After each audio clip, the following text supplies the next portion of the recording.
All right. Let's just check the stream's audio to make sure everything sounds okay. But hi, everybody. Welcome back to another live stream from In the DAW. And today we're going to be taking another look at the same mix. We are going to be mixing the vocals. So let's just take a quick listen, make sure everything sounds okay. Sounds good. Let's play the music. Hi, everybody. Welcome back to another to be taking another look at the. We are going to be mixing. Just waiting for it to catch up. Let's just take a quick listen, make sure everything sounds okay. Sounds good. Let's play the music. Cool. That sounds loud enough. All right. So welcome back to our live stream, like I said, and like the title implies, today we are going to be mixing the vocals. So let's load up our preset. We have the stream effects off and the stream effects on. Now, just for a quick recap, in the past few videos, we've done everything from phase aligning all of the drums. We had the snare bottom that was out of phase. You can see it right here for the phase inversion. We had the bottom tom and the overheads out of phase. We tweaked the drums by adding a lot of insert effects, and we worked on the guitars and the keyboards. Today's going to be focusing on vocals. And the reason why we're doing a vocal just on its own setting, basically being completely individual, is because the vocals is kind of the hardest thing to do for this stream, or for this mix. The vocals was very dynamic. They were coming in and out. They were bobbing and weaving. They basically were dodging the microphone, and they were very pitchy. They were not very consistent, and they had a very high nasally range on the vocal. So we have the same song we've been working on, and we have all of our vocals right here. Let's just take a listen. We'll go from right here where the vocals will come in, and we'll just see what we're working on. We have the stream on and the stream off. So you can see right here at the top, stream on and off. Let's listen to off.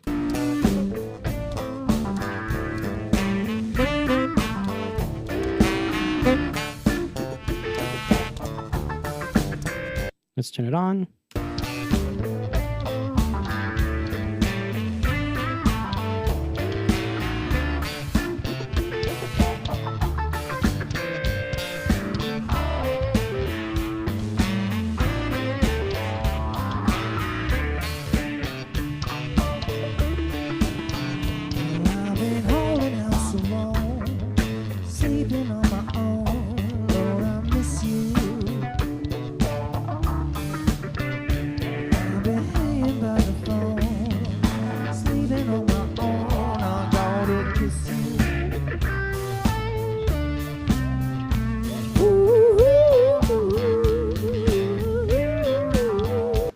So what are we hearing with these vocals? They're very, very dynamic, and they're even pitchy, but I don't think that pitch correction is going to work. But normally what we would do on the wing is we go a pre-fader insert for the wing. We'd grab a tuner, and this would do a pitch fix. This would do some auto-tuning. But to be honest, this isn't going to work for this type of vocal. He's way too off key, and it's just not really sounding good. So let's go for trying to make him just sound a little bit more consistent. Well, I've been holding out so long, sleeping on my own. Lord, I miss you. So the first thing that I'm hearing is that this vocal is in need of some tilt EQ and a low cut. Now we have 6, 12, 18, and 24 dB octave slopes. And normally I go for 12 or 18, but this is going to be a pretty aggressive EQing. Let's do the tilt EQ and the low cut, and let's see how we can dial this in. Well, I've been holding out so long, sleeping on my own. Lord, I miss you. I've been hanging by the phone, sleeping on my own. I gotta kiss you. So now we've gained a little bit of sibilance, but we do have a little bit more control on the low end. It's not as bad. So now we can actually go in here and blend this into the mix a little better. Well, I've been holding out so long, sleeping on my own. Lord, I miss you. That's not bad. Let's bypass the EQ and tilt EQ. Well, I've been holding out so long, sleeping on my own. Lord, I miss you. It's just getting rid of some of the resonance. Now, one big thing that you have to keep in mind when you are doing a live mix is in live sound, that low end is going to get really, really muddy, especially in a room. You know, you don't have perfect acoustics in rooms, so you're going to have to cut out more low end than you need. But because this was specifically a mix for a stream, we are able to get away with it a little bit more. But I still think going up to 140 is going to get rid of unwanted low end. Well, I've been holding out so long, sleeping on my own. Lord, I miss you. I've been hanging by the phone, sleeping on my own. I gotta kiss you.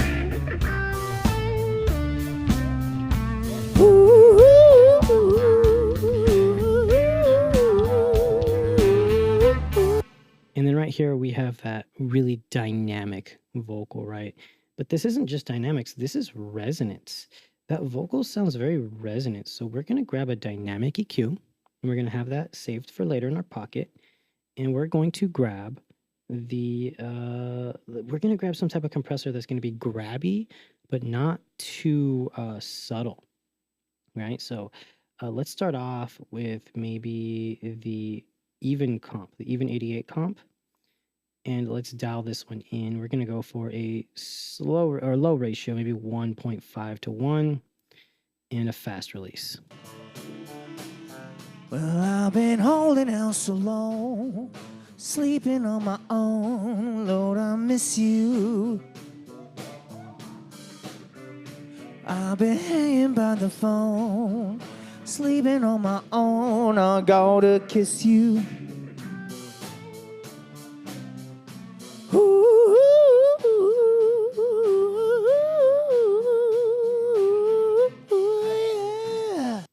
I don't think that's really working. We're going to need something that's going to allow us to get more aggressive. So we might need to go for the combo, the source enhancer or source extractor and the LA2A. So we're going to use this to do a little bit of gating. Well, I've been holding out so long, sleeping on my own. Lord, I miss you.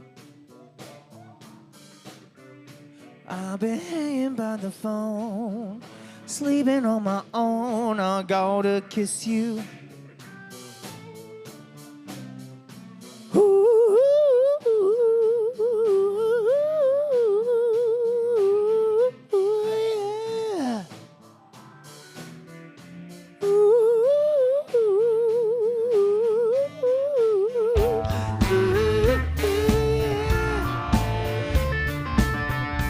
I've been howling in my sleep, screaming in my dreams. Lord, I miss you, child. I've been sleeping on my own, hanging all alone. When the phone rings, it's just a friend of mine. He said, "Hey, what's the matter, man?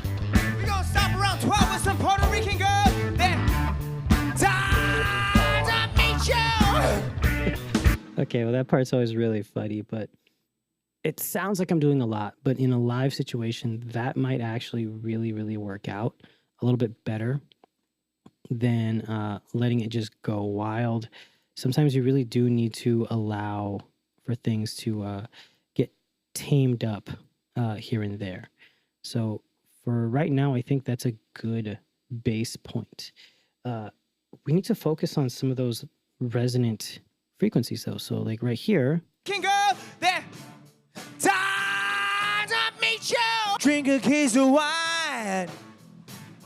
You know we gonna mess and fool around like we used to arise. And you can really hear where all the low end is. So if we bypass the cut in the tilt EQ, listen to that. I mean, we'll even bypass the normal EQ, the Neve EQ that I put on there. Gonna drink a case of wine. You know we gonna mess and fool around like we used to. It's really muddy, right? And it's causing a little bit of a problem. So if we take this at a solo and we bring in the effects. Gonna drink a case of wine. You know we gonna mess and fool around like we used to. So the compressor is doing a lot. That is an LA2A, so it's not going to be as aggressive. Gonna drink a case of wine. You know we gonna mess and fool around like we used to. And I'm hearing a little bit of resonance, right? Let's find that resonant in that vocal. Gonna drink a case of wine. You know we gonna mess and fool around like we used to. And this is where, like, if you're using the stock EQ, the EQ band solo really works, because you can select a frequency, band solo it, and select whatever you're doing, and it will actually only play that part or that frequency in your ears. We're not doing that because I did not actually use this EQ. I went for the Neve EQ for the mix, so we're going to focus on that. Gonna drink a case of wine. You know we gonna mess and fool around like we used to.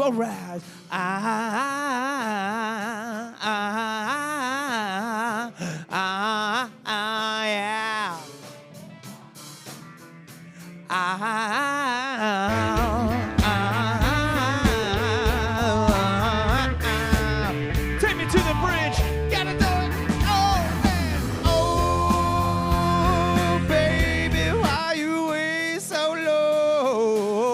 And I think the next thing is finding that resonant lower end frequency or lower mid-range frequency. This is going to allow us in the mix to kind of control dynamically that low end without cutting it out too much. Because I did do a lot of cutting of the low frequencies. I went up to 140 hertz. I don't like to go up to 200 if I can help it. So because we have the dual dynamic EQ, we can have one as a de-esser and one as a like low frequency resonance remover. So let's find that low frequency resonance and let's tame it. It's the same thing you do on guitars. Gonna drink a case of wine. Gonna drink a case of wine. Gonna drink a case of wine. Gonna drink a case of wine. So around there, it's around the 200 to 300 range.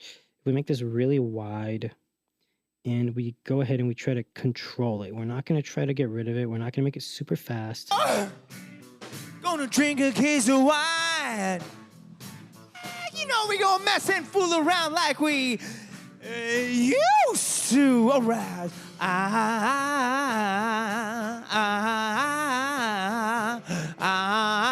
Yeah. That's actually doing pretty good. Gonna drink a case of wine.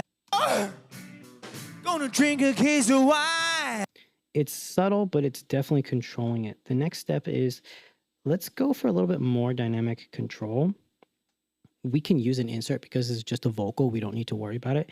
And this is going to be pre-fader and post the IEM mix. But this was being mixed on a separate console for their IEMs, so we don't have to worry about that whatsoever. But I'm going to go for the combinator. This is a multi-band compressor, and this is one of my ideal tools for really unruly vocals. This is going to give us so much dynamic control. So the controls is very simple on the Wing. It's way better than on the X32. You can actually select the band. You can choose the gain and the threshold per band, choose the width, which is how wide it is, and you have so much control. You have attack, release, auto mode for the release. You have SBC, which is basically like it's automatic, different type of like slightly different automated controls, threshold, gain, and ratio, and then your mix knob and your slope. Now, we don't want the combinator starting off with a bunch of effects on it. So we'll start it off again. And you'll see that it's set to doing nothing. The first thing we're going to do is set our threshold to make sure that we're doing a little bit of compression, and then we're going to dial everything in on the rest of the bands. Gonna drink a case of wine. Gonna drink a case of wine. Already we can hear what that's doing. So if we turn this and we change this, gonna drink a case of wine. bring it up. Gonna drink a case of wine. I'm not really sure what this is doing, to be honest. I just hear it a little bit differently. We're going to change the release in the attack. Gonna drink a case of wine. Maybe slow down the attack. Gonna drink a case of wine. That's pretty good. Okay, so now we can go ahead and we can solo up the bands. This will actually happen in real time coming out of the mains. So if you are doing this, I recommend using the EQ and doing the band solo, just so you can find the resonant frequencies. But because we're doing this in the live stream, we're able to just solo it up so you can hear what's going on. So we're going to increase the width. And you can hear where the resonant frequencies are coming in and out. So we'll do some compression. Gonna drink a case of wine. And we'll increase the gain. And we'll do more compression on the low end. Gonna drink a case of wine.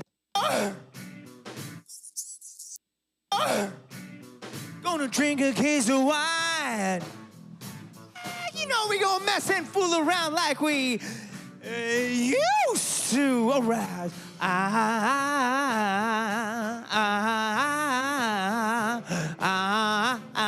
Yeah. Now you are hearing a little bit of distortion. That's not coming from the combinator. That's coming from the recording.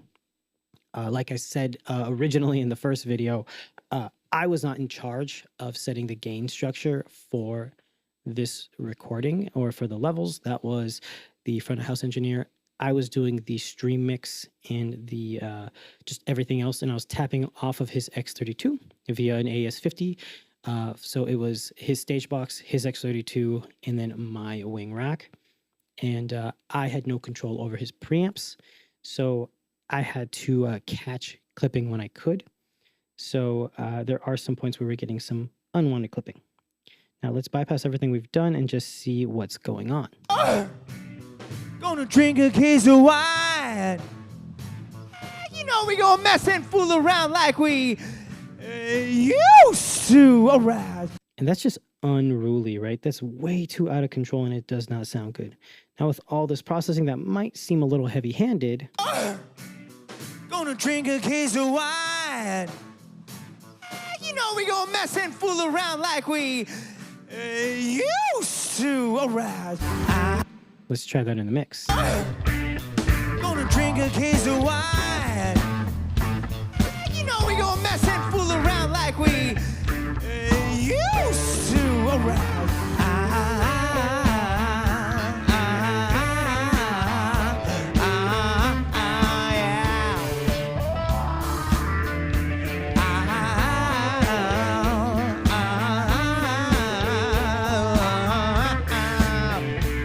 And I think that's actually a really good job. We're going to update this preset, and let's go and let us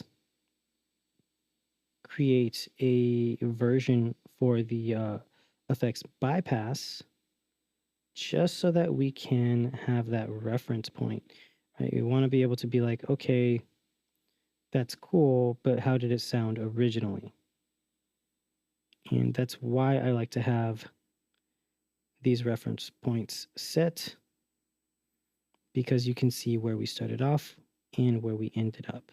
I will keep the panning, because panning is a very simple thing that sticks by pretty much anywhere. But anything that is a mixed decision like filtering, EQing, phase inversion, effects, we like to just bypass, especially on the bass, because that bass has been completely transformed. That Pultec really did an amazing job. Same thing with the guitar. The guitar sounded worlds apart.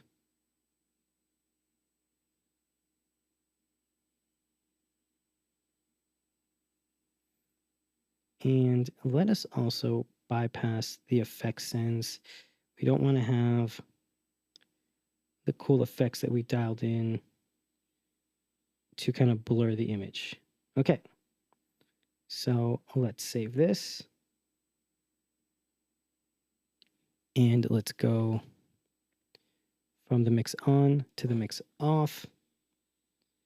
We can see the effects off and on.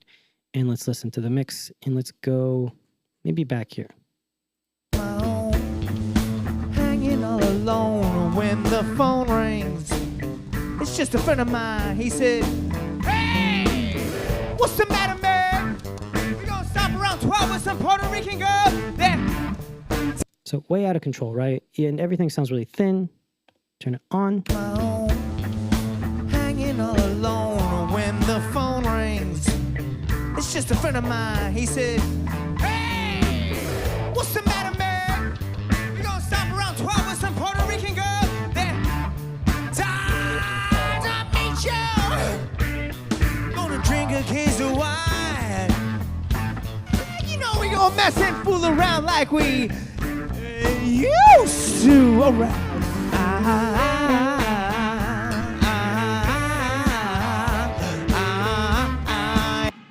Especially like that, mess and fool around like we used to. Let's listen to it with effects on. We gonna mess and fool around like we used to around. I would rather have the distortion and the overly compressed tone than the tone with no compression and it's just distorting, being overly loud. I think that sounds pretty good. And if we actually look at the EQ, we didn't do such a crazy amount of things. We cut a little bit of low mid and we cut a little bit of high mid at a tight band. We used a tilt EQ and then a low cut. High cut is not doing anything. And we use the dynamic EQ to control the low mid frequency. And we haven't even dialed in our more SE frequencies. Now I am going to change the signal path and move the dynamic EQ after the combinator because I feel like we don't need it as much and we might be able to get away with less processing. We gonna mess and fool around like we used to around. That sounds a lot better. That sounds really good. The combinator is really an amazing plugin. I do not know what Behringer did, but this sounds a lot better than the Wing or the X32's combinator, which was very complicated and hard to use. This is worlds apart, and I really do like this. This is easy to use. It sounds really good. I don't know what SBC means, to be honest, and I think that's something we should actually look up. What does the waves, or sorry, the Wing, the combinator, what is that? Let's see. Let's look up the combinator effect and let's actually see what it says. So we have the X32 combinator. I mean, we know it's a compressor and a multiband dynamics processor, but I want to see if there's a effects guide for this, right? Let's go to this page on, I think it's camera 2. There we go. And let's see if we can find the combinator. It should be under the dynamics section.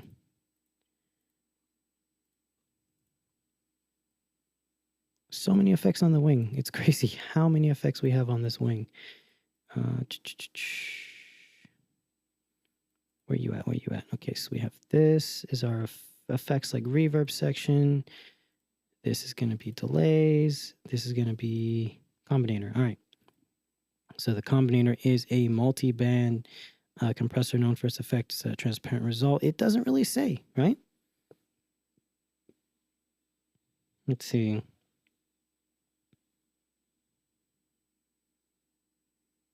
The slope modifies the bandpass filter. So that's one thing, is you can go to the slope and you can make it tighter or wider. I kind of just leave it flat at how it normally is. And oh, spectral balance control. There we go. That's what I was looking for. SBC Engage spectral balance control to allow automatic gain balancing between the 5 bands.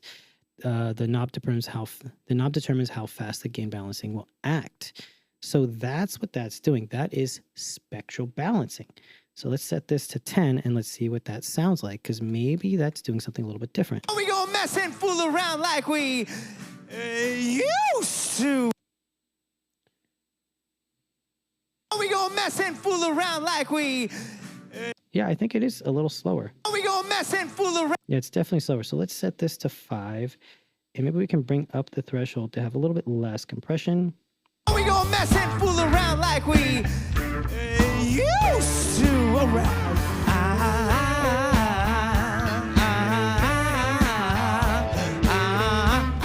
Yeah. Cool, I like that a lot. Let's go ahead and let's just see. It's at -6 for the volume. Let's just make sure that our volume for this one is -6 as well. We want to have the exact same effect for the bypass and with the on. Cool. I think that's actually doing a pretty good job. And I think now is a very good time to go ahead and let's see if we can dial in some time-based effects. If anyone has any questions or wants to know about anything at all about the Wing or about the multi-band recording or about Studio One, this is a great time to just chime in, because I will be listening to anything. We can talk about Studio One, we can talk about Nuendo, we can talk about the Wing, we can talk about Allen and Heath consoles, and we can talk about Digicos and how they're kind of not as amazing as everybody says. I'm joking. They're really good consoles. But let's go ahead and let's dial in the reverb. So for the vocals, I really like to have the plate reverb. I like to use the blue plate. And to be honest, I don't really tweak this that much. I think it sounds good off the bat. So let's just grab it stock. And let's see, we have a decay of 162. We can set this to, I think, about 150, 140 would be good. And I think we can have the diffusion set at about 30 and set the size to 50. Pre-delay will be 25-ish. Doesn't have to be exact. And the dampening is really what we're going to do. So the low cut, I want that to be at about 150. The high cut can be at 8K-ish. We don't need it to be super accurate. And then the speed is the modulation. We want lots of modulation and it to be a relatively slow speed. We have the bass multiplier and the dampening. And it's going to be what's going to like smooth out the reverb. Crossover for the frequency, we're going to set the crossover to 190.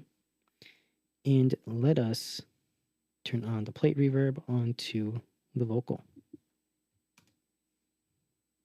We gonna mess and fool around like we used to. Around.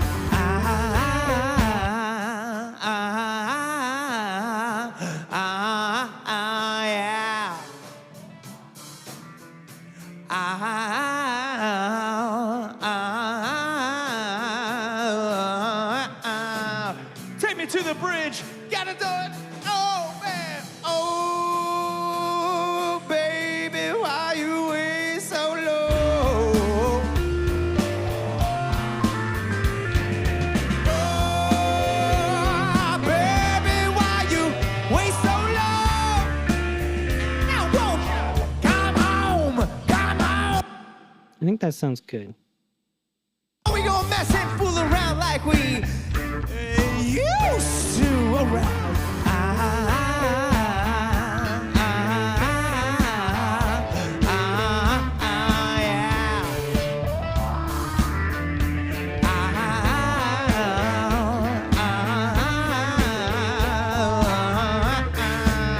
Take me to the bridge, gotta do it. Oh man, oh baby, why you way so low?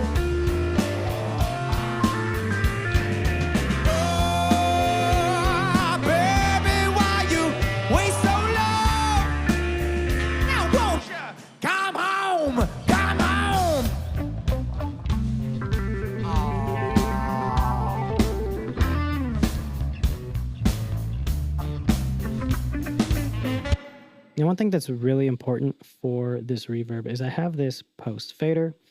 And if we actually look at our reverb send, I have this on the post effect.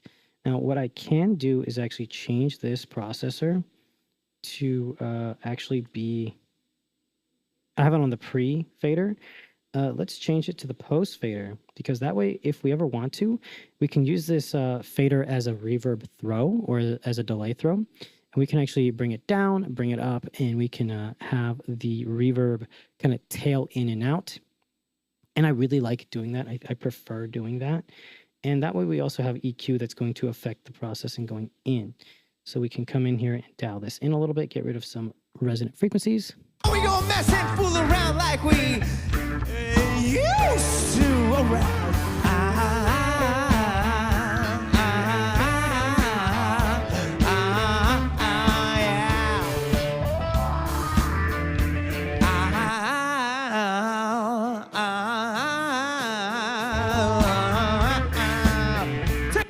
I think the next thing is I want to dial in some delay. So let's listen to the song and we're going to tap tempo to get like a decent delay. We gonna mess and fool around like we used to around.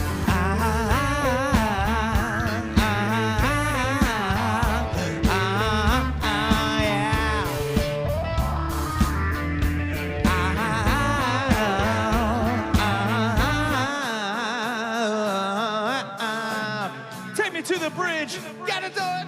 Oh man. Oh baby, why you way so low? Oh baby, why you way so low? Now won't you come home, come home.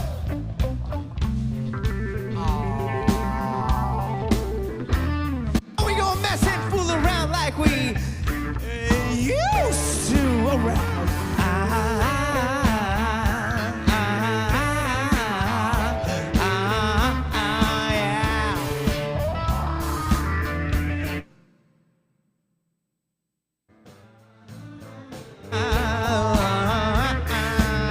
Take me to the bridge. Gotta do it.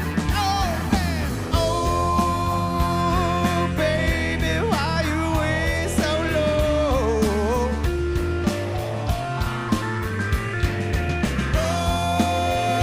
Oh baby, why you way so low?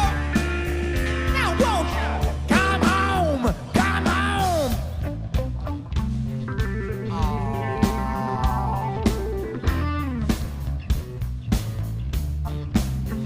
Now, again, I went for that kind of a delay after the fader, because if I want to, I can do this and do like a delay throw. We gon' mess and fool around like we used to around.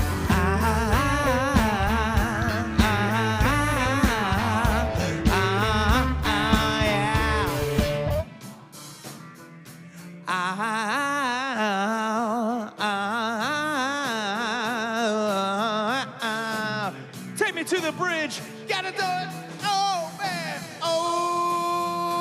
It's a cool thing, and it really works out well if you are using this reverb with like a high replete, a high like feedback. We gon' mess and fool around like we used to around. You could definitely, We gon' mess and fool around like. kind of do that. We gon' mess and fool around like we used to around.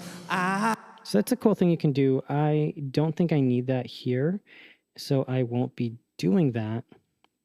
But it's always a good option to have, and I like to just have that option in case I ever do need it. And we're going to set this back to 0, and let us move on. I think the delay is in a good place. We gon' mess and fool around like we used to around.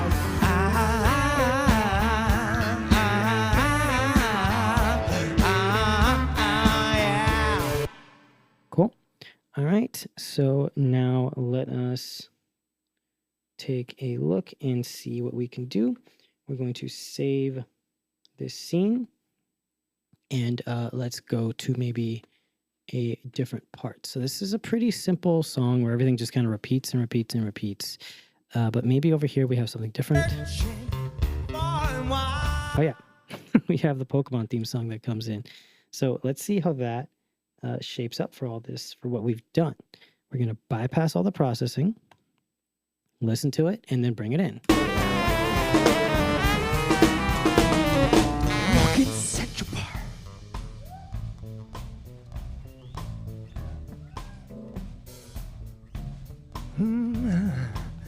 I wanna be the very best.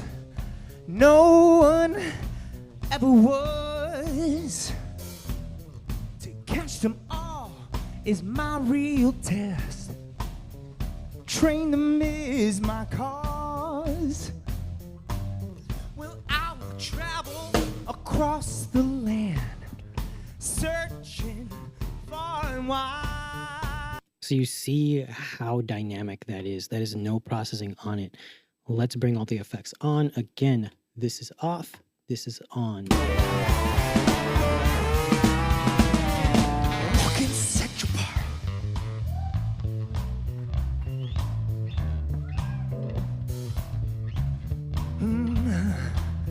I wanna be the very best.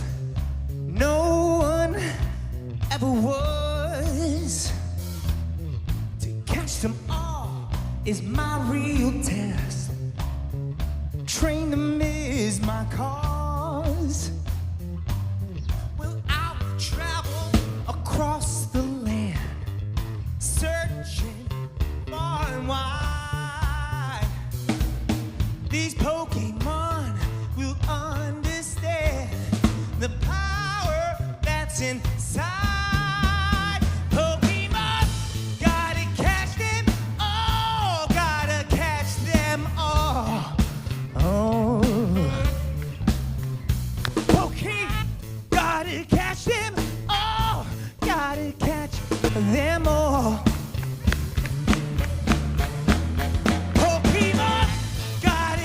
them all. So that's a pretty big night and day difference. It's hilarious that it's on a Pokemon song, but it's kind of like a song where it gets very, very like just bare bones. So you can kind of hear what everything is doing. I need to get a new chair. This chair is like rattling now. It's weird. Went on vacation and I came back and my chair is broken.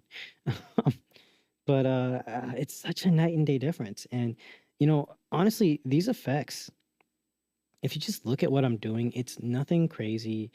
I like to have my effects post fader because, like I said, you can do delay throws, you can do reverb throws that way, and it's very useful, very easy.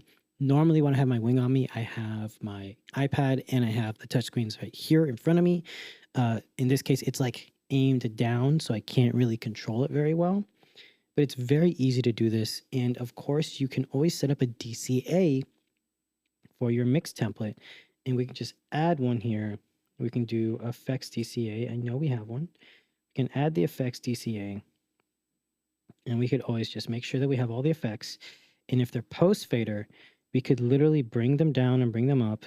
And all we have to do on the wing is make sure that we have our, for the wing edit, we got to make sure that our thing is not set to, I think its faders are set to slow mode or something, fine mode. We just turn off fine fader mode and boom, we get that real tight control. To catch them all is my real test. Train them is my cause.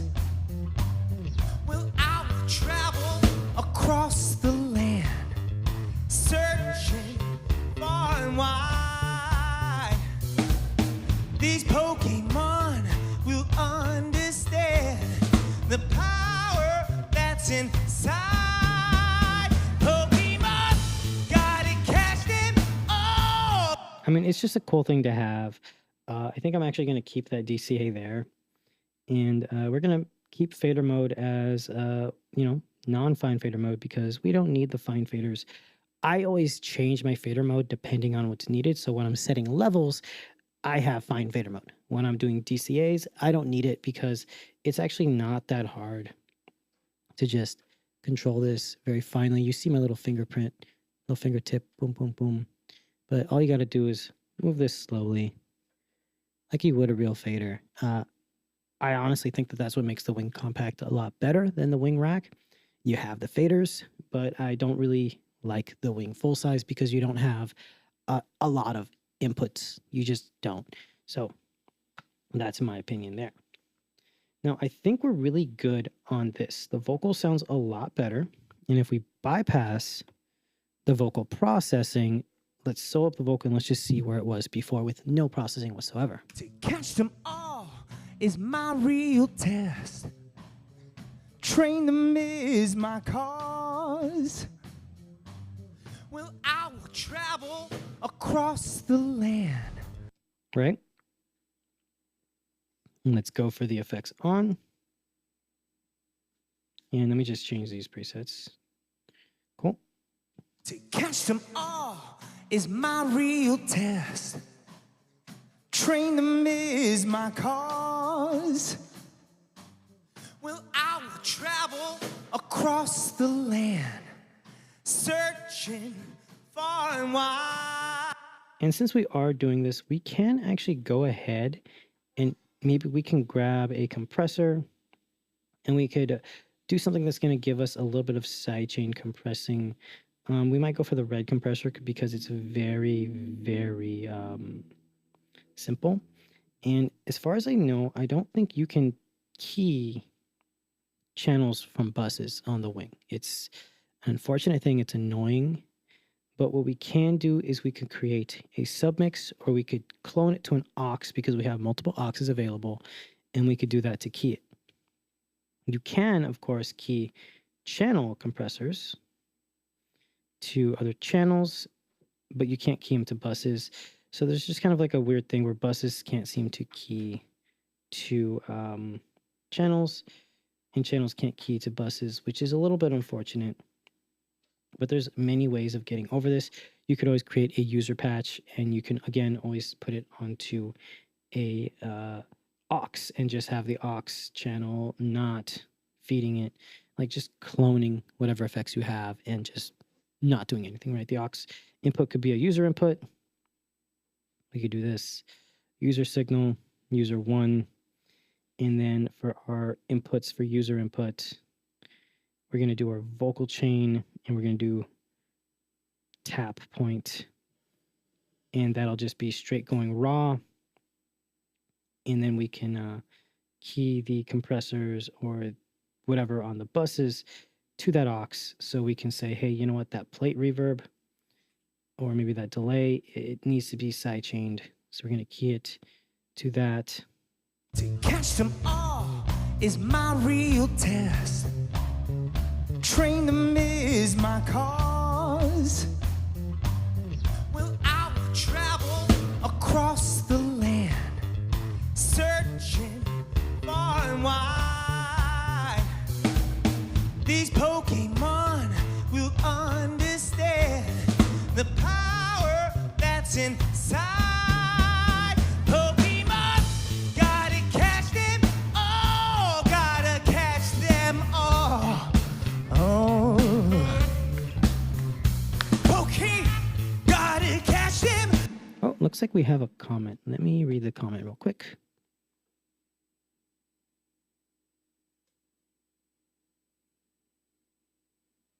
Is this an actual rack module? Yeah, so I am mixing on a Behringer Wing Rack, and I am using Wing Edit software on a Nook PC that controls the Behringer Wing. And that is basically controlling my effects and everything. So if I actually show you, let me grab up an image of the Behringer Wing Rack. So I am mixing on a Behringer Wing Rack. This is what my console looks like, and it lives in a little rack. And what I do is I connect on the back the control Ethernet port, because the second one is being used for Dante. I connect this to either a Nook or a mini PC, and that is connecting straight into Wing Edit, which is just a piece of software that allows you to control every aspect of the Behringer wing. Wing Edit is right here right now.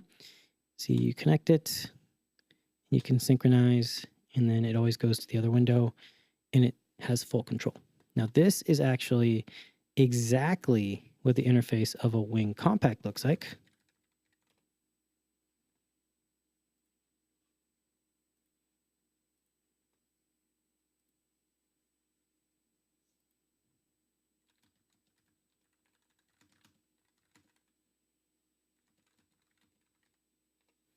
And let me show you. Wing Compact. Oh, Behringer page cannot load. There we go. So the Wing Rack, as you see with the Wing Compact, as you see, this is the interface that they have. That is the same interface on the Wing right here. So that interface is right here. So right up here in this area, you actually see the exact same thing that is on the Wing Compact, and it's the same thing on the Wing Rack. So it's actually the same interface. It's just basically think of it as the faders and everything. Let's go for a super source, see if I can show you on a super source.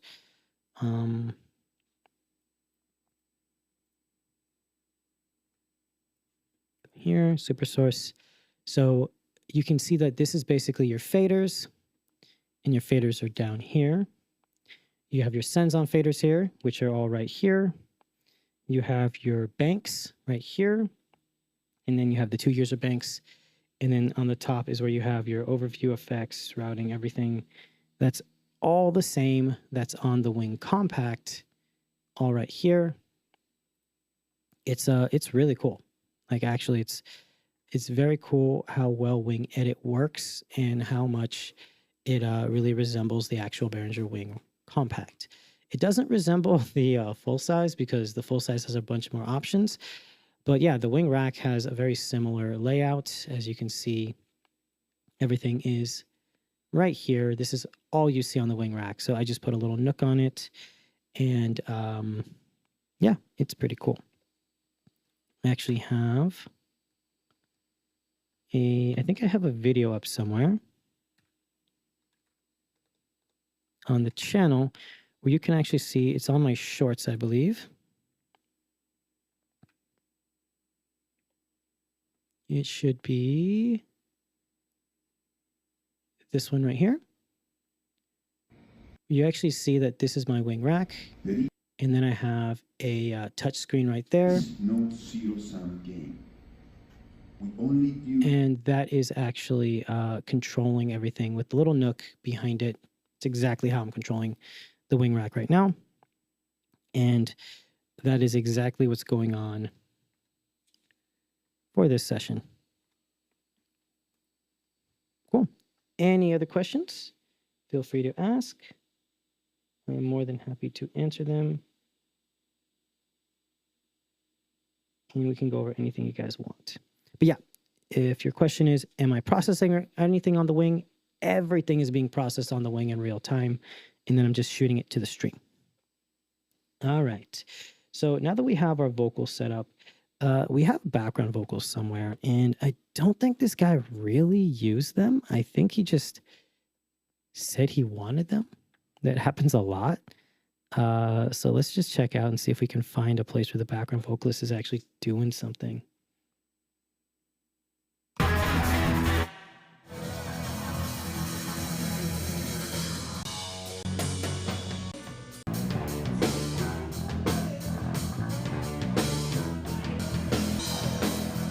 A whole lot of love.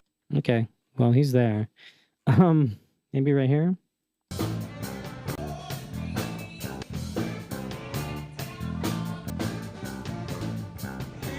Salted peanuts out again. Okay, so we know what the background vocalist is doing. He's just kind of being a background vocal. So we are not going to do anything magical with this. We're going to filter out all the low end. the salted peanuts out again. We're going to go for a module that's going to give us a nice gate. The salted peanuts out again. The salted peanuts out again.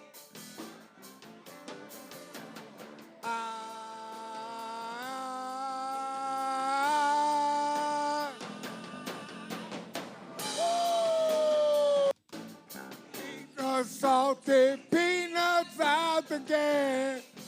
And to be honest, we don't need to treat this very magically. It's just a background vocal that's a little out of tune, out of key, right? We don't need to worry about it. Let me show you. I went to my green screen. Blue. All right. Let's worry about this now. The salted peanuts out again. Oh, and let me see if I can show you what band soloing does. If I hit band solo, does it band solo for you guys? Eat the salted peanuts. Oh my gosh, that is so loud. Oh my gosh. Let me go into my settings. I think my monitor settings has band solo at plus 18. I don't know why it's at plus 18. That was so loud. There we go. Eat the salted peanuts. So you're able to find the frequency that's kind of ugly and gross, and you're going to be able to tune it. So do this at about 200. The salted peanuts out again. The salted peanuts out again. And I think we're pretty good with this. Let's bypass it. The salted peanuts out again. The salted peanuts out again. And the one thing I like to do with my background vocals is I will give them a pretty aggressive compression, something super hyper fast with a decent ratio, and we're just going to kind of compress it to control it. The salted peanuts out again. The salted peanuts out again. Something like that. The salted peanuts out again. It's a little bit too aggressive. The Even 88 comp is really good on guitars and stuff like that. I'm thinking maybe the LA2A, the TLA 100. And we're going to set this at a fast attack, medium release. The salted peanuts out again. Let's see if we can get rid of that P, that plosive. The salted peanuts out again. The salted peanuts out again. Cool, that might be it. Let's bypass everything. The salted peanuts out again. Bring it in.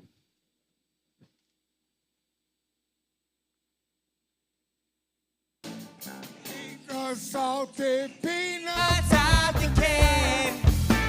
Yeah, not bad. Okay, so now what we can do is we can say, you know what? Let's give him a vocal doubler to make him sound a little bit wider.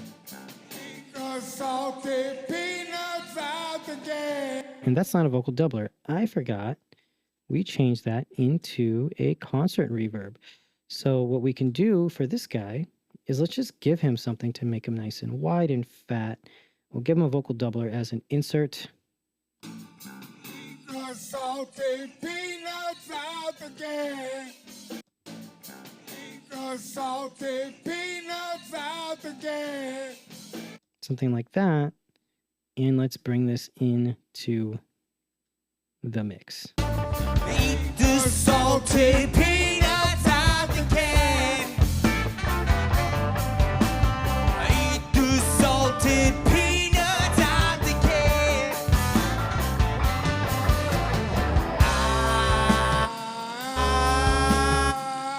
And honestly, this guy is not the best vocalist. The salted peanuts out again. So that sounds pretty good. I think I'm going to just go for 100% wet. This is a stream mix. And to be honest, in the live mix, I probably would have done something similar, maybe thrown him into a really, really, really deep reverb or a deep chorus, most likely a chorus. I don't want a reverb on someone like this. He's a very good bass player, an amazing bass player, but not a great singer. Eat the salty peanuts out the can. And that's adding a lot of depth, actually. We're going to update this preset. We need negative 17.3. So we're just going to place him. We can even make him a little bit higher. It doesn't matter. And let's listen to the before and after. So we have before. Eat the salty peanuts out the can. And we'll turn all the effects on. Eat the salty peanuts out the can. And we can give him a little bit of plate reverb. Eat the salty peanuts out the can.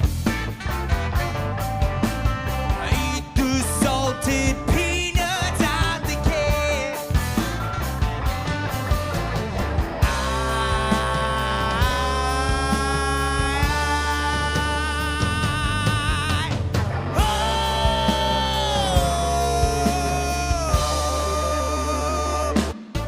Eat the salty peanuts out the can. We're going to go for a little bit more compression. Eat the salty peanuts out the can. And I think that is a good middle ground for us. Something like that. And we'll bypass and bring it back in. Eat the salty peanuts out the can. Eat the salty peanuts out the can. Eat the salty peanuts out the can. That's a huge difference. And I think we've done a lot of magic for this vocal. Now we can do something like maybe change the doubler to go into the secondary insert and insert a combiner, or sorry, not the combiner, the combinator. I don't feel like wasting an insert slot. We only have 4, 5, 6, 7 inserts left, and we might want them on the master bus. We're probably going to want a limiter on the master bus so we can prevent clipping onto the stream, stuff like that. So I think this is a good happy medium. And I also think that this is going to be a perfect time to transition into doing bus processing. So let's go to our buses. And this is something you're going to want to do ahead of time, right? You're going to want to go to here, select all channels, and set off, set to 0. And you are going to want to make these set to 0 and set off. And you're going to do the same thing for the reverb sends. And you're going to set all of this to group. And then you can color this light blue. And you can copy this over. And you're going to go to feed all. And you're going to close that. And then you can create some buses, hit copy. And now they're all going to be set to group buses. So they're going to be mixed buses now. We're going to also want to make sure that all of these mixed buses now go to the main left and right and the phones. So we're going to copy that over. And that way I can hear them and you can hear them. We're not going to lose them anywhere. But we can also go ahead and we're going to take these out of the mains and the phones, right? And do that to every single one of these channels. But that also gives us an issue with the fader position, right? So that's what we're going to need to do a little bit of being careful. We don't want to have the faders. We don't want to have the mutes or the pans. We want to have the mains.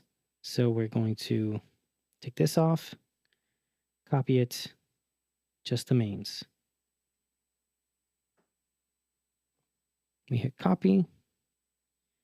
And this will make it so our channels are no longer going to anything Let's go to our buses. Let's create those mix buses once again. Hit all, set to 0, set to off. Same thing here. And we are going to set these to group. We're going to change the color to blue, copy the channel over, go all, feed all, and we're going to make, let's do 6 buses. And the only thing that we forgot to do was set this to the phones and the mains so that you and I can both hear it. Copy it over. And now we're going to do bus processing. So this is going to be our drum bus. So we're going to come here, right? This is our mix bus. We're just going to add the drum bus to this. So go here, go home. And you're going to go input, select this. And we're going to do set to on and apply. There's going to be no volume set because it's a group bus. It's going to always be set like this. And now we have our drum bus. So if we play this, we should hear our drums coming out.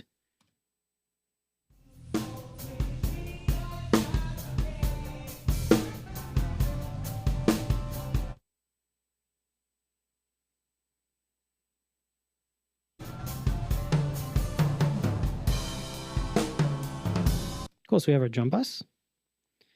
We're going to have our bass bus next. Set on. And then for the next one, we're going to do the guitar bus.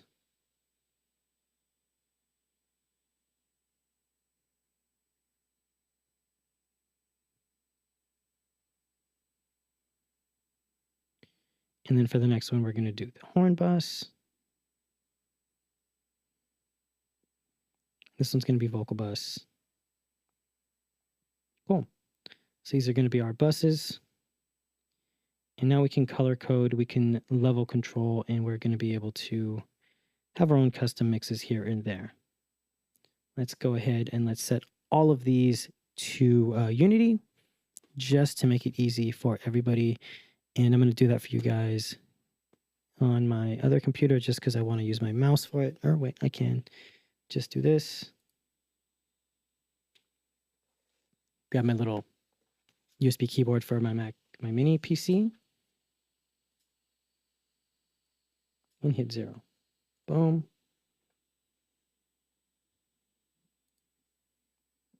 Boom. Boom. Boom. Boom. Boom. Close this. It's like a little mini PC thingy. Our mini keyboard. And now we can save this preset. I believe we have all the stream effects on this one. This is off. That's going to suck because now we're going to have to turn them all on. All right. So let's go back to on. And I got to redo that whole thing, which sucks. But that's why we got to do it. So let us copy this over. No mains, no bus. Copy it over to every channel. Copy. And we're going to set this up.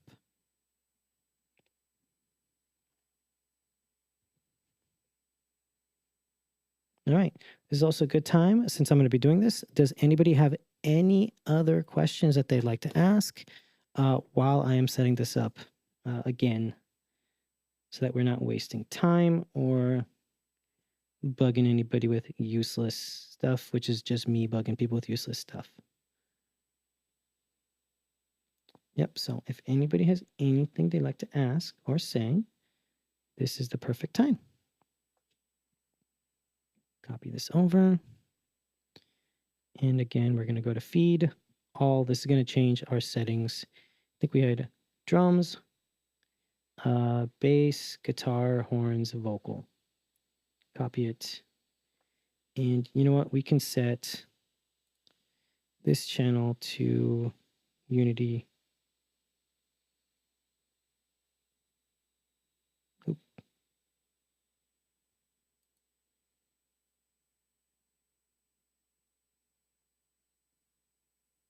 And we'll just copy this over.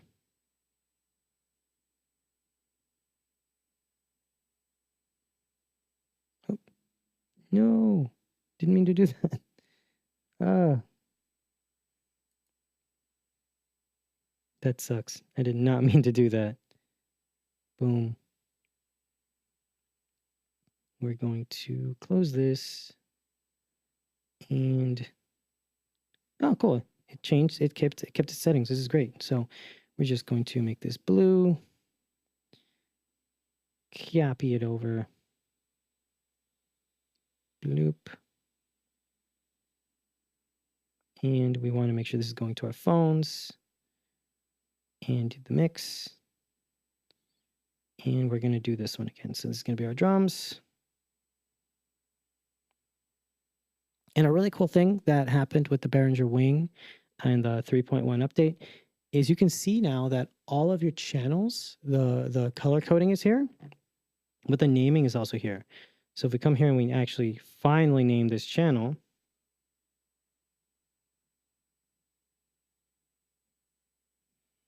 right, and we come here again, you will see the channel naming for kick. So that's really cool. I like that they finally added that. It's very useful, and it is definitely much needed. That was kind of a problem that was going on before, was you would get very, very confused. Like very confused before. But now we should have our full mix here.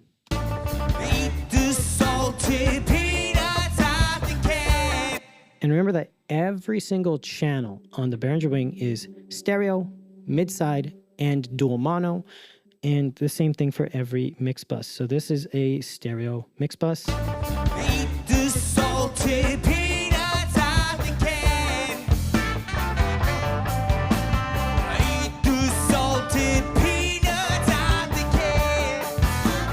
And you can add your delay here and do whatever you want to compensate for delay. You can make it mono stereo, and you still have the balance for the left, right.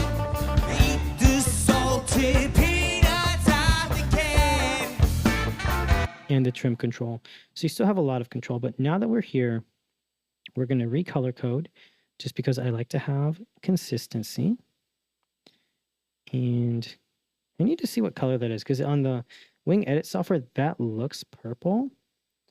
But on the Behringer Wing itself, it looks, it looks like a dark blue, but it's like purple. So the colors are a little bit different on this. Look, we have this color blue, which I believe is this one. So this is our dark blue.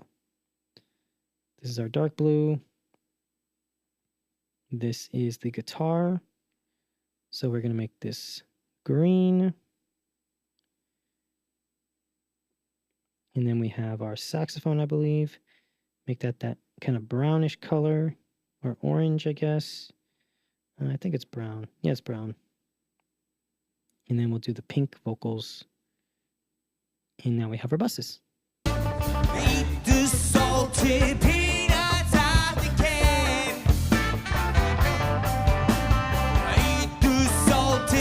So that's good. I like that. We're going to go to our library. We're going to hit update. And now we can load up the before.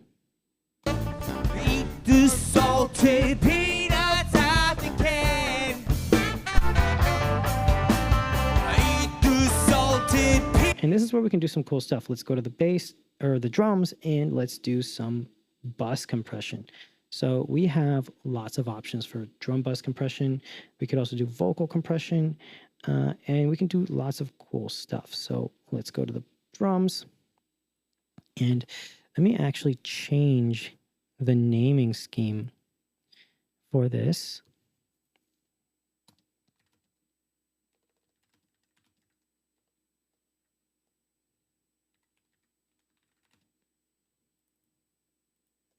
We're going to add and vocals and bus processing. Save that. That's the new name of the stream. We're adding bus processing to the name of the stream. All right. So what are we doing? What are we doing? What are you doing? How are we doing this? For the drums, what do we want to do? I think we're going to go for a API bus compressor. Turn it on, and let's just see what type of snappy effects we're going to get. We're going to go for a new hard knee, and let's see what we can get.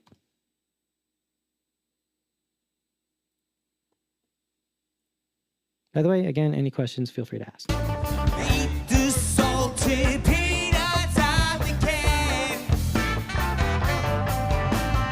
Eat the salted peanuts out the can.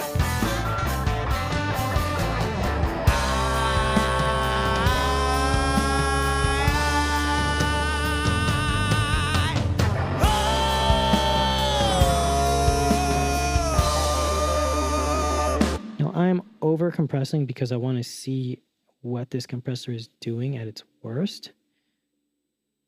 Let's try the 33609. Eat the salty peanuts out the can.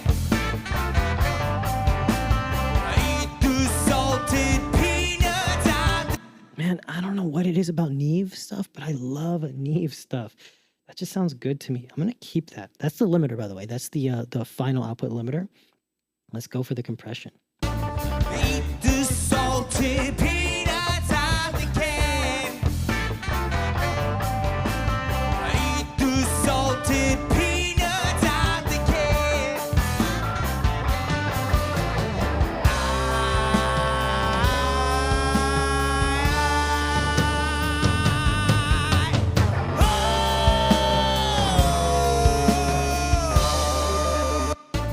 Eat the salty peanuts out the can. Eat the salted peanuts out. Oh my gosh, it's louder. It is louder. It's not your ears if you think it's louder. It's definitely louder, but listen to that snare. It is like thwacky. It is like a Neve. It sounds like a 33609. Man, I need to get my 33609 fixed. It sounds like a 33609, not like the hardware coloration, but it has the tonal character of it. Eat the salty peanuts out the can. Eat the salted peanuts. And we can do overcompression and do something like that, but I don't feel like we need to. I'm happy where this is at. I like this. So we're going to keep that slightly overcompressed. What if we want to do something cool? Like, what if we want to do like a spatial effect, right? We can do a velvet imager and we can make it wider. Eat the salty peanuts out the can. Eat the salted peanuts out the can.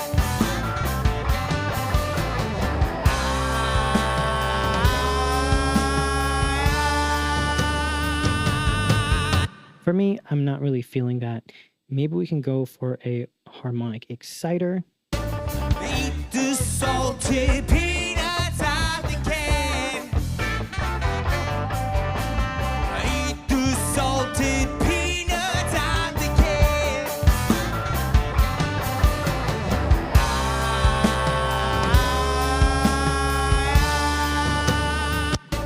Eat the salty peanuts out the can. Okay, we'll bring down the output volume. Eat the salty peanuts out the can. Eat the salted peanuts out the can.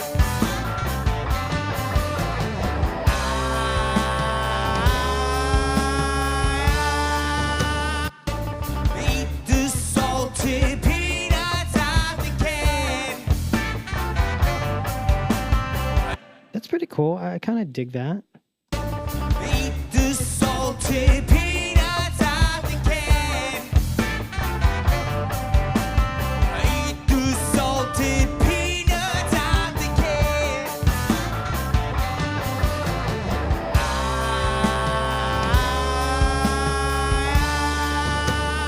And that's pretty cool. Now, that's very overbaked. Very overbaked, I will admit. On these IEMs, it sounds way overprocessed, but it's definitely helping it cut through. And I'm just showing you bus processing is where you really want to do stuff like if you have multiple drums, we have kick, snare top, snare bottom, tom 1, 2, 3, overhead left, right, and the left, right for the room mic. That is 1, 2, 3, 4, 5, 6, 7, 8, 9, 10 channels just for the drums, right? I did individual processing. You know, the transient designer is an amazing tool, but we're just doing little things on the buses to do some enhancement. And this is where you can do that group processing.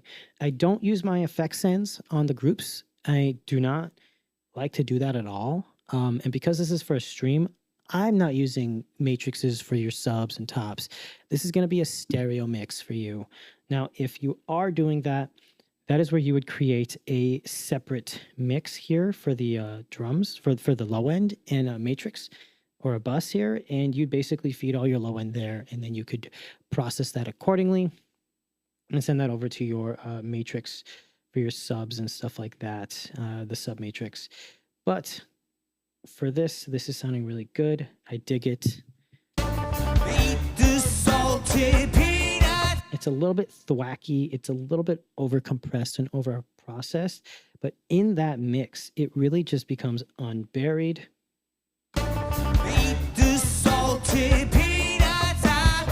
We can maybe just dial back a little bit.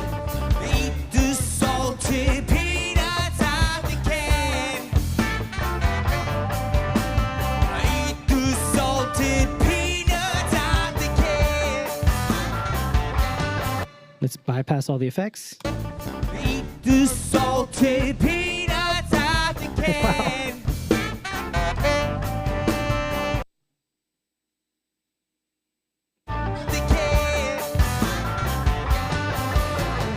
Okay, let's do it one more time. Bypass the effects. Eat the salted peanuts out the can. Eat the salted peanuts out the can. Okay, I think I clipped. Let me double check. I don't want to clip. Eat the salted peanuts out the can. Eat the salted peanuts out the can.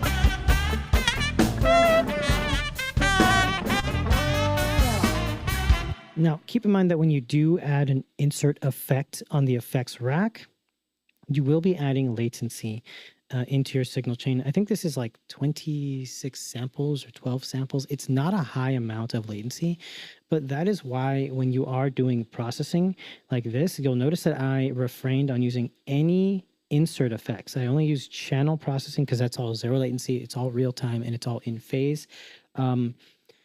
Because when I group this together, if I have a plugin on the insert, this is no longer in time and I will have to delay every single channel by that amount. And it depends on what plugin you're using, but some plugins will have bigger latency. Something like their channel strips will have significant amount more latency because it's 3 processors in one versus like the graphic EQ or the Psychobase. Those are only like 12 to 20 samples versus the channel strip I think is like 33 samples. And then the insert I think is like 30 to 40 samples. And then you have stuff like the premium effects which add more latency. So the reason why I completely avoid using any type of inserts on my channels that are not just being played by themselves is because of that accumulated latency. So I really like this. I think this is good. Let's go to a user channel now and let's start organizing this session a lot more. We're going to have all of our overall channels that we're using. And then we're going to go for our buses now, because now we have all of our buses. We get to decide how everything's going to be. And then we can have our effects. And that's going to be a good page 1. Again, this is going to be the same page 1 that's going to be on the Wing Compact. It's the same user layer. We're going to go over to our main bus. We're going to go over to show maybe our DCAs. And this is going to allow me to have my DCAs all here where I just have like 6 to 9 faders. And then I have all my channels here, which is giving me, what is it, like 20 faders, I believe. We have 8, 9, 10, 11, 12, 13, 14, 15, 16, 17, 18, 19, 20, 21, 22 faders. If you have a bigger touchscreen, I only have a 15.9-inch touchscreen. You will be getting, I think, up to like 30 faders or something like that. So this is good. Let's bypass the stream mix and let's take a listen. And let's go to a different song or a different part of the song. Cisco Kid was a friend of mine. Turn on the effects with the bus processing. Cisco Kid was a friend of mine. Cisco Kid was a friend of mine. Cisco Kid was a friend of mine. Cisco Kid was a friend of mine. Moving that down on the Puerto Rican. So that's doing a really good job. By the way, these are gross. The Carl's Brew or Owl's Brew boozy teas. These are gross. I don't like these. I'm not drinking that. All right. So I think we have a good point here. We have the bus processing for our drums. What can we do now? I feel like the bass sounds really good. I don't want to do crazy bass processing. Cisco Kid was a friend of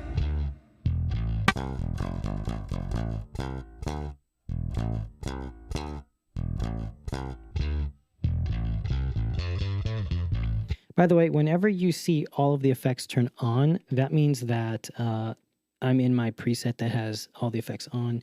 This is the effects off. This is the effects on. I really love the bass, the way it's set up right now.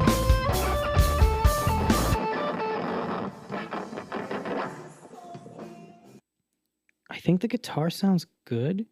Maybe if we really want to do something special, we can do something that's not available on the channel EQ, and that is the API graphic EQ. I don't know why this is not on the channels. This is one of my favorite plugins or hardware units to use on drums. I have a couple of these. I love them, and then I use the plugins all the time. This needs to be on your channels. Behringer, please add this to your channels. It's a needed thing. Let's go.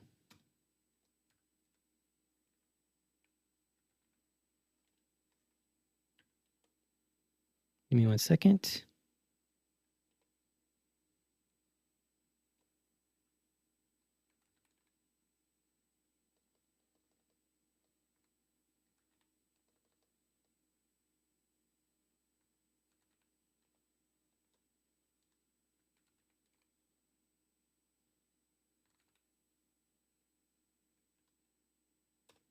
Give me 1 second. I'm just adding something. And save it. Okay. But yeah, so let's go for the API graphic EQ. We'll go bloop, and here we go. Let's go part where he's actually playing, not just going. Oh, that's that like that like harmonizer detuner effect thing. I love that pedal. The Kawasa makes an amazing version of that pedal. Kawasa makes an amazing version of that pedal. what is it called? This is funny. This is like me just doing a shout out to all the plugins that companies I work for or I've done work for. Which one is it? Let me show you. That is the Effector. I don't think it's this one. I don't care. I think it's one of these. I think it's this one, the ring modulator thing. Or this one can do something similar, but they're like $20, $30, $20. But yeah, that can do that exact effect. It's really cool.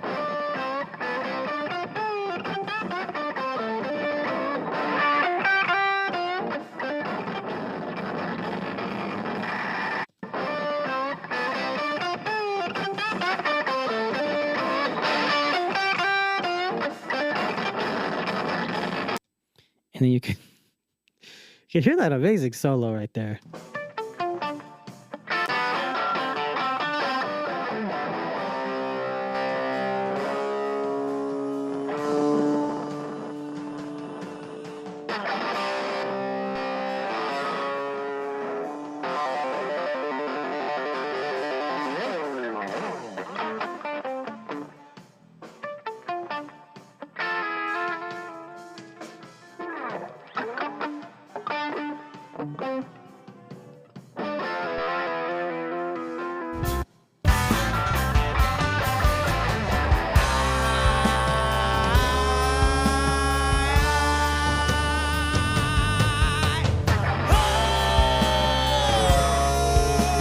It just kind of helps it cut through a little bit more. Let's see if we can do that to the drums.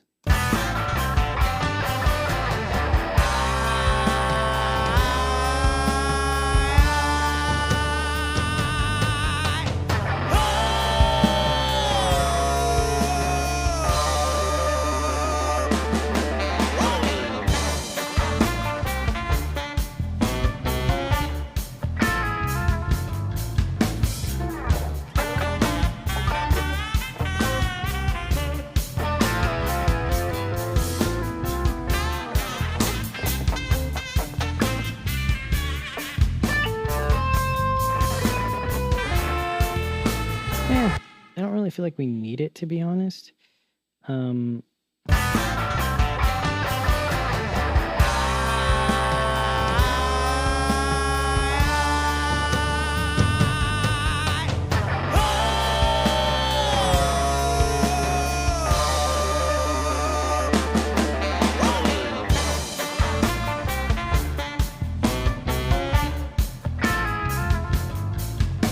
mean, it brings out a little bit, but to me, I don't really feel like it is needed for this. I feel like we did a really good job doing the channel processing, but let's listen to it in the mix.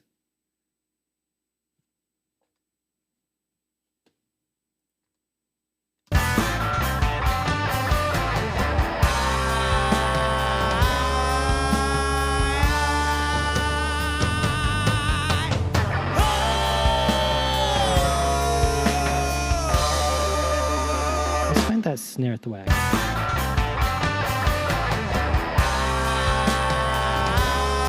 There we go.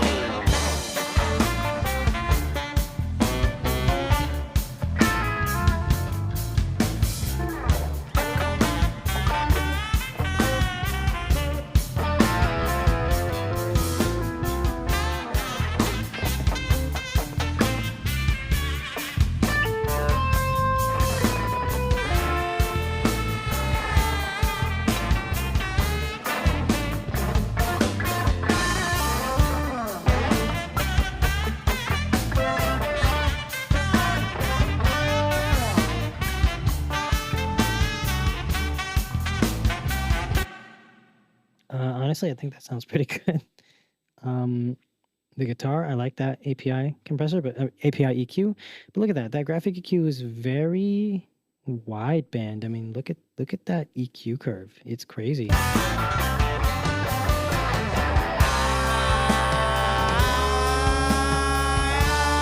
We can't fix that trumpet or that saxophone. Let's go for the vocal. Let's go for right here. Cisco Kid was a friend of mine. Cisco Kid was a friend of mine.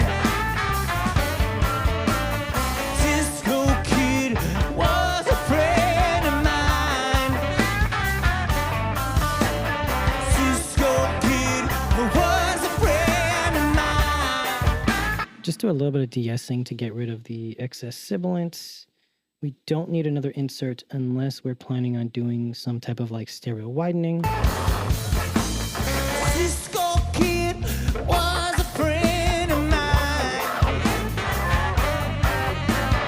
Cisco Kid was a friend of mine. Honestly, that sounds kind of cool. Like, that sounds really cool. I kind of like it. I'm gonna turn it off. I don't think we need it. Go for an EQ, and let's see if we can do some bus processing. Cisco Kid was a friend of mine. Cisco Kid was a friend of mine. Cisco Kid was a friend of mine. Cisco Kid. Oop, that's why I wasn't doing anything. Cisco Kid was a friend of mine. Cisco Kid was a friend of mine. Cisco Kid was a friend of mine. You notice that when I do just subtle changes on this EQ, it's very, very audible. Personally, I don't think this is going to be needed here. We're going to go for a stock EQ and not change anything. Cisco Kid was a friend of mine. Cisco Kid was a friend of mine. Cisco Kid was a friend of mine. Cisco Kid was a friend of mine. And we might go for a Pultec high width EQ boost. Cisco Kid. No, it's just not needed. It doesn't sound that good. Cisco Kid was a friend of mine. Cisco Kid was a friend of mine. Cisco Kid was a friend of mine. Cisco Kid was a friend of mine. That's not bad. Let us update this preset and let's go for the original no effects preset where everything is bypassed. Cisco Kid was a friend of mine. Cisco Kid was a friend of mine. Cisco Kid was a friend of mine. Cisco Kid was a friend of mine. Cisco Kid was a friend of mine. Cisco Kid was a friend of mine.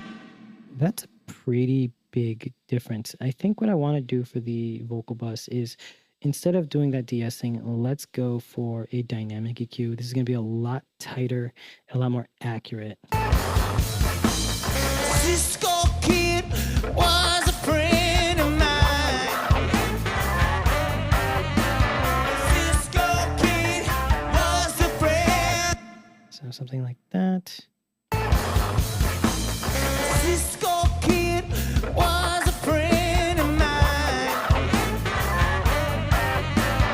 Cisco Kid was a friend of mine.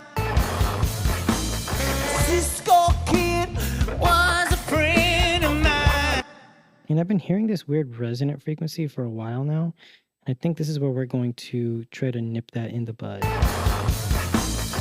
Cisco Kid was a friend. Cisco Kid was a friend. Cisco Kid was a friend.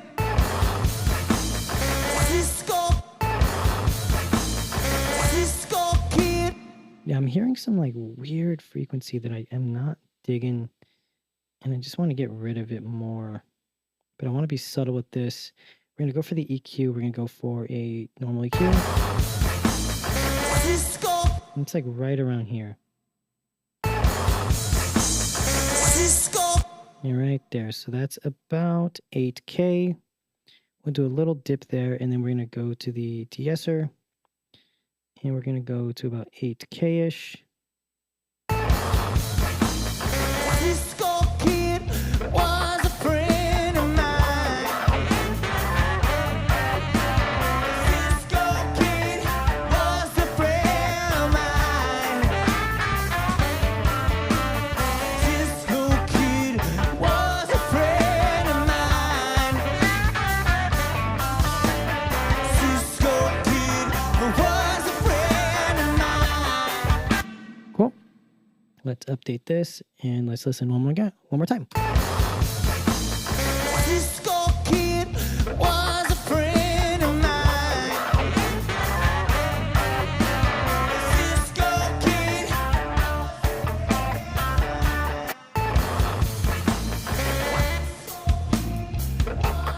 Friend of mine. Cisco Kid was a friend of mine. Cisco Kid was a friend of mine. Cisco Kid was a friend of mine. Put me back down on the Puerto Rican. Back down on the Puerto Rican. The salted peanuts of the can. Eat the salted peanuts of the can, yeah. Well, I said they rode the sunset horse. What? So I'm actually hearing that artifacting is coming from the Velvet Imager. This is creating false stereo image. Maybe if we change to the Velvet instead of the K stereo, which is kind of cloning the UAD K stereo effect. The Velvet, I think, is the SSL. Cisco Kid was a friend of mine. Cisco Kid was a friend. Yeah, it's definitely coming from there. So what can we do? Instead of enhancing the stereo image with this, maybe we can do this. Cisco Kid was a friend of mine. Not really doing it. Maybe we can go for something like a cool plugin. I'm trying to think of something that could give us a nice depth, which might be the vocal doubler. Cisco Kid was a friend of mine. Cisco Kid was a friend of mine. That's cool, but I think it's just being overdone. We are doing something for the sake of doing it instead of doing something that makes it sound better. Cisco Kid was a friend of mine. Cisco Kid was a friend of mine. Cisco Kid was a friend of mine. I think that's a really good point to end off on. I mean, we mixed both vocals. I showed you how to just say, screw it, let's just do some heavy-handed stuff on the background vocal, and then how to be very subtle and more corrective, and then do lots of stuff to enhance while also maintaining a nice balance on the lead vocal. We went over multiband compression, and then we went into bus processing, where we're using the enhancer, the frequency enhancer, which does some stereo imaging as well. We are using the 33609 Neve style bus compressor, along with a little bit of API graphic EQ. Nothing on the bass, just a little EQ on the guitar, nothing on the sax. And then for the vocal, we're doing a little bit of de-essing with a dynamic EQ and just some normal stock compressor or normal stock EQ. I think we're going to end it off here. This is a very good night and day difference, especially when you look at where we started off. But I also want to take a look at that Pokemon song again. I know it's a weird one, but I feel like that would be the perfect place to really see how far this came from. I wanna be the very best. No one ever was. To catch them all is my real test. Train them is my cause. Well, I'll travel across the land, searching far and wide. These Pokemon will understand the power that's inside.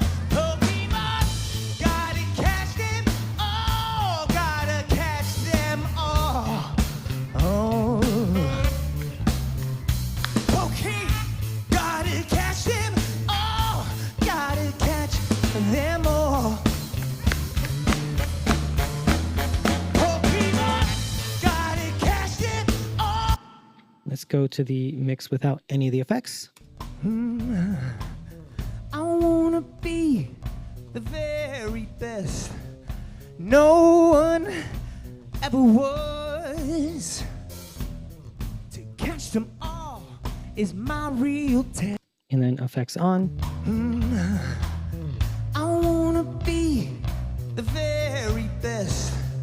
No one ever was. To catch them all. That's such a night and day difference on every aspect, from the drums to the bass to the vocals to the guitars to the saxophone. Everything is massively different. And keep in mind, every little aspect of this mix was done on the Behringer Wing console using stock effects, using the transient designer that's built into every single channel, using the compressors that are in every channel, the EQs that are in every channel. Some of them are emulation, some of them are not. And then we have the specialty effects, the multiband compressors, the dual dynamic EQs, the choruses, stuff like that, the SansAmp, which is an amazing SansAmp emulation. Behringer really knocked it out of the park with this. We have so many processing chains going on here that sounds so good. When you listen to the before, I wanna be the very best. and then after,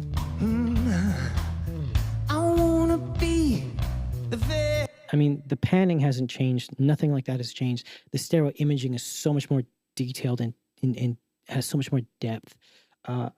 Behringer has knocked it out of the park with the Wing. I'm going to be honest with you. It's an amazing console. And it's one that I personally find to be absolutely indispensable for the price. This thing is less than $2,000, the Behringer WingRack. And 48 channels, 48 stereo channels of all this processing is pretty amazing. Considering that stereo means that you can have two channels on one, which would give you, 96 channels? Or something like that, 96 channels of inputs. And you can record 64 channels of it onto an SD card. You can record 64 channels onto a Dante card. You can do 64 channels on a SoundGrid server. It's pretty good. But I think we're going to end it off here.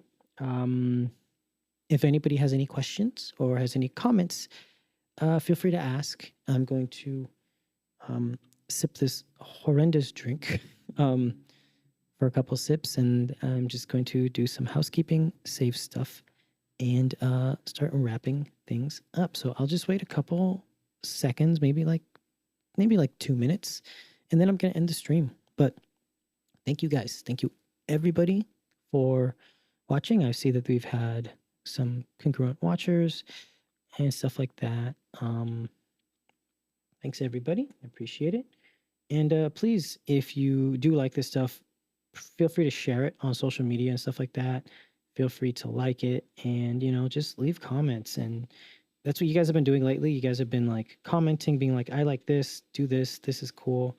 And I really do appreciate that. That means a lot to me, and I really do like knowing what you guys want to see next. I'm working on trying to make more and more stuff that you guys are requesting. It's just a little bit hard to do it on a continuous basis because it gets really busy, doing events and stuff for a living. But yeah, thank you guys so much. And I think I'm going to wait about 1 more minute, and I'm just going to call it a night. So any questions, let me know.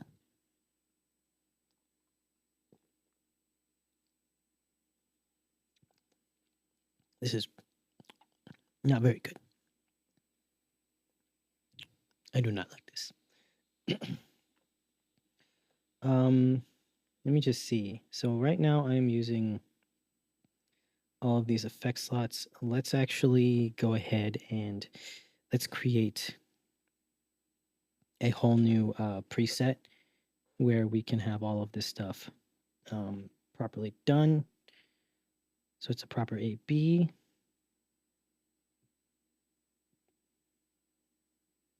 Just going to bypass every one of these effects. And I like to do this at the end of the session, mostly because I've been too lazy to set up the MIDI control. There's a MIDI control I can use on my companion app on my Stream Deck that I would be able to bypass all the effects, but I haven't had time. And by the time I put my kids to sleep, it's really, really late in the night. Or I'm at work and I get home at like 4 a.m. So let us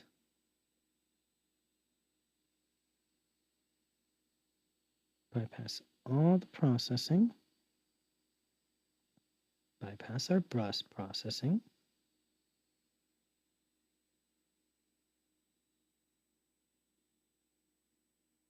and then we're going to mute our effects.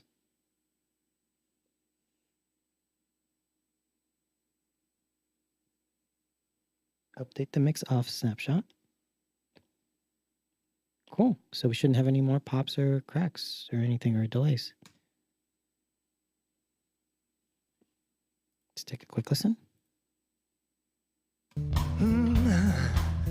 I wanna be the very best. No one ever was. There we go. To catch them all is my real test. Train them is my cause. Well, I will travel across the land, searching far and wide. These Pokemon will understand the power that's inside. Pokemon, gotta catch them all, gotta catch them all. Oh. I hope I don't get copyright struck by Nintendo. I just realized that is a thing that will happen. Nintendo attacks people. Let's go for a different song right here. We'll go with that gun in your head.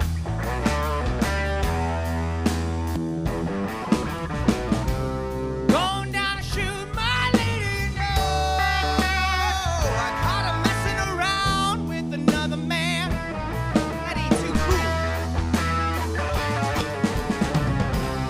Going down to shoot my lady, you know. I caught her messing around with another man.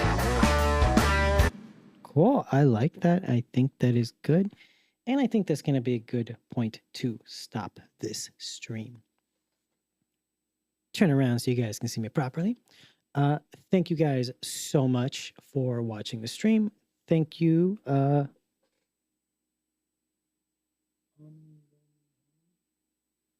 Thank you so much, Omni Womi Homie, I think. Omni Womi Homie. Well, for leaving that comment, yes, all of the processing is done on the Behringer Wing console.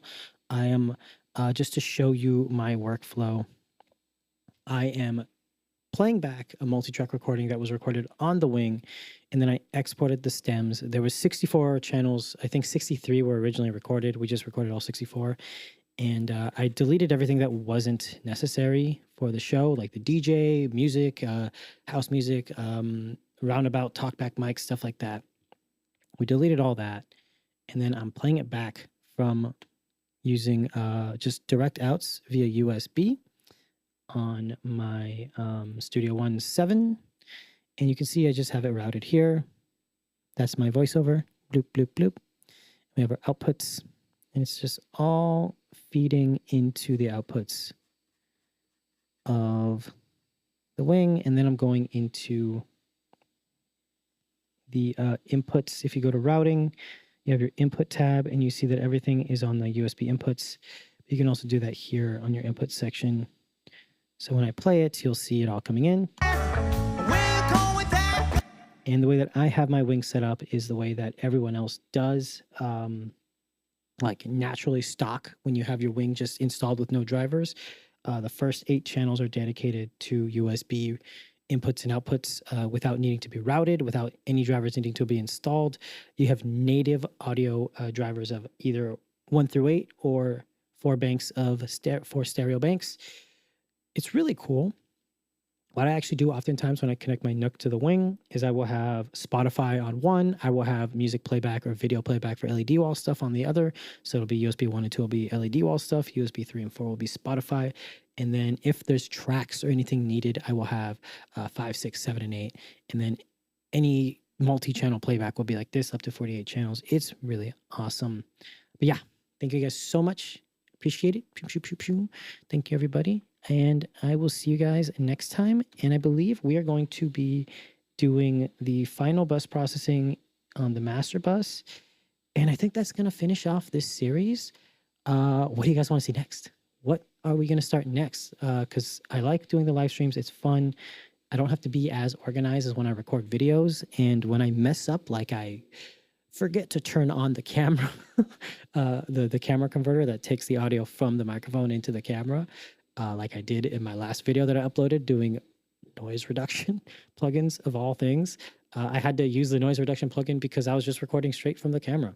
So what do you guys want to see next? What product reviews do you want to see next? Right now I'm working on one for the Phoenix Pro PTM10s, the dual channel IEMs. I am waiting on some hardware from Melanair, and I am working on a review for the PTAU2 wireless handhelds, the highest end wireless handhelds from Phoenix Pro, and I have a bunch of other hardware. I am actually doing a review on these Fosse Audio IM4s. These are the IEMs I've been using. I think these are amazing IEMs. I really do. They are fantastic. They sound good.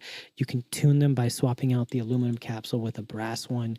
And because you're able to swap out the resonant chamber, you're able to actually clean it very easily and very well. You just unscrew it and you can just take all the gunk out. The aluminum one has more bass, while the brass one has a lot more high frequencies and mid frequencies. So it's more like for mastering, what I would do is I would use these to dial in your low end. And then if you really, really want to have hyper detail on your high end, swap over. But to be honest, for mixing, I've been using these as a monitor mixer. I've been using these for front of house, and I've been using these for live streams. I actually bought a pair, so I have 2 of these. That's how much I like them. So there's going to be a review coming out for that.